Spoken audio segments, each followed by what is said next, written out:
Hi good morning बच्चे, कैसे हैं? आई होप आप लोग अच्छे होंगे। My YouTube channel struggle coaching classes bye HK sir, आप सभी लोगों का स्वागत है।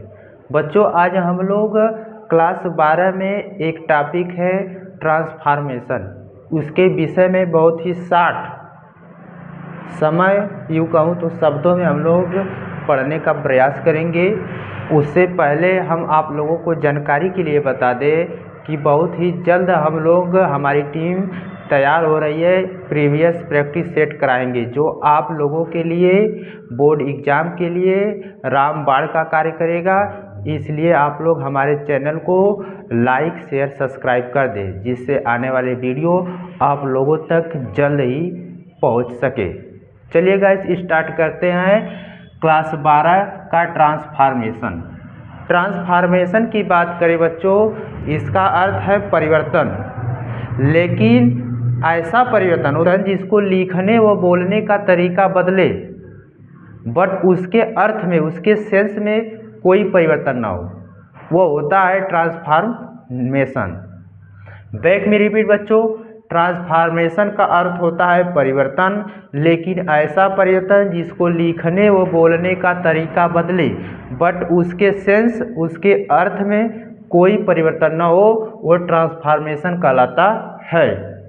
हम लोग टाइप 1 में चलेंगे पहले अपोजिट वर्ड से। यदि दुनिया का कोई भी वाक्य है उसमें कोई अपोजिट वर्ड आया है, जैसे गुड आया तो गुड का अपोजिट वर्ड क्या होगा? बैड होगा। ब्यूटीफुल आया, ब्यूटीफुल का अपोजिट क्या होगा? अगली होगा। रिच आया, रिच का अपोजिट वर्ड क्या होगा? पुअर होगा। फ्रेंड आया, फ्रेंड का अपोजिट वर्ड क्या होगा? इनेमी होगा।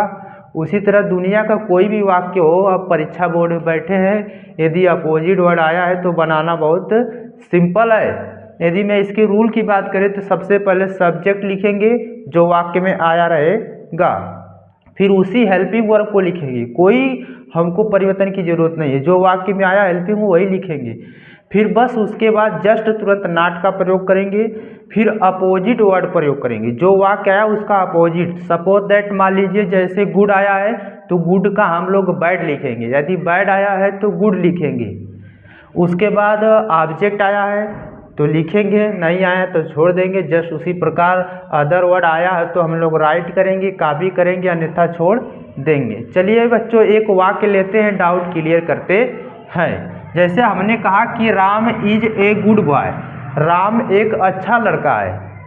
अब ऐसा बनाइए कि निगेटिव सेंटेंस भी बन जाए और इसके अर्थ में कोई परिवर्तन ना हो। सोचिए क्या होगा, पहले हिंदी में सोचिए, आप लोग कमेंट कीजिए। चलिए बनाते हैं।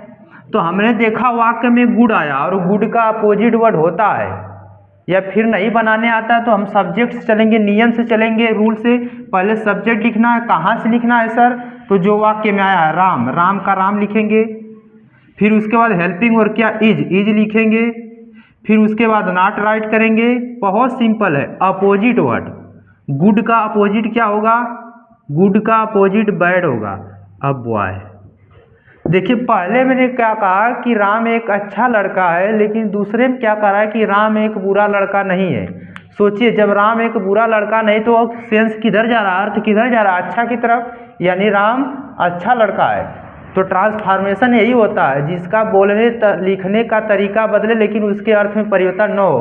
पहला तो अलग है, दूसरा भी अलग है, लेकिन अर्थ एक ही है दोनों का। देखिए, राम एक अच्छा लड़का है, दूसरे वाक्य में कह रहा है कि राम एक बुरा लड़का नहीं है। जब बुरा लड़का नहीं है तो अर्थ किधर जा रहा है? अच्छा की तरफ। दूसरा वाक्य लेते हैं, डाउट क्लियर होगा। Sheela is a beautiful girl, Sheela एक सुंदर लड़की है। शीला एक सुंदर लड़की है। अब इसको कैसे बनाएं कि शीला सुंदर भी रहे और इसके अर्थ में, इसके वाक्य में कोई परिवर्तन ना हो, बोलने लिखने का तरीका परिवर्तन हो। चलिए, तो शीला का शीला राइट करेंगे। क्या रूल देखने की आवश्यकता है, क्योंकि यहाँ भी ब्यूटीफुल आ गया। इसका अपोजिट हम लोग जानते हैं कक्षा 5 से ही, अगली होता है। Sheela is a, sorry, Sheela not a beautiful का क्या होगा? अगली होगा। क्या समस्या बच्चे? गर्ल।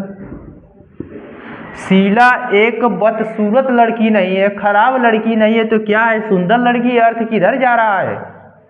बोलिए, अर्थ में कोई परिवर्तन नहीं हो रहा है, अर्थ है आपका सुंदर की ओर जा रहा और पहला वाक्य भी बोला सुंदर है, लेकिन लिखने व बोलने का तरीका मेरा क्या हुआ, बदल गया, लेकिन अर्थ में कोई परिवर्तन न हो, यही बच्चों होता है ट्रांसफॉर्मेशन। तीसरा वाक्य लेते हैं, Rahul is a rich man.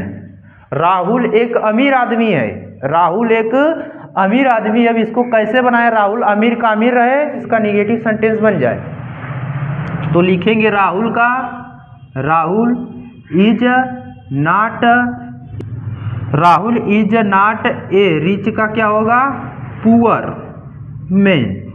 देखिए अर्थ कोई बदला नहीं, Rahul is not a poor man, Rahul एक गरीब आदमी नहीं है। जब राहुल एक गरीब आदमी नहीं है तो क्या है, अमीर है। हमारा अर्थ किधर जा रहा है, अमीर की तरफ। Rahul is not a poor man, Rahul एक गरीब आदमी नहीं है। जब राहुल एक गरीब आदमी नहीं है, कोई सपोज दैट रास्ता में बात कर रहा है, तो आप क्या समझेंगे, सुनेंगे, तो यानी राहुल क्या है, अमीर है। ही इज माई फ्रेंड, वह मेरा मित्र है। अब वह मेरा मित्र है तो इसको कैसे बनाएगा, ही का ही कॉपी करेंगे, इज का इज के बाद जस्ट नॉट लगाना है, फिर माई फ्रेंड, या देखिए अपोजिट वर्ड, माई का माई लिखेंगे, फ्रेंड का अपोजिट वर्ड क्या होगा, इनेमी होगा। अब क्या, वह मेरा शत्रु नहीं है, वह मेरा दुश्मन नहीं है। जब वो मेरा दुश्मन नहीं है तो क्या है, मित्र है। अर्थ में कोई परिवर्तन नहीं, लेकिन लिखने व बोलने का तरीका में परिवर्तन है बच्चों, यही ट्रांसफॉर्मेशन होता है। आज के लिए बस इतना ही, दूसरा पार्ट हम लोग नेक्स्ट वीडियो में देखेंगे। जो भी समझ में नहीं आया आप लोग कमेंट करिए। Thanks for you.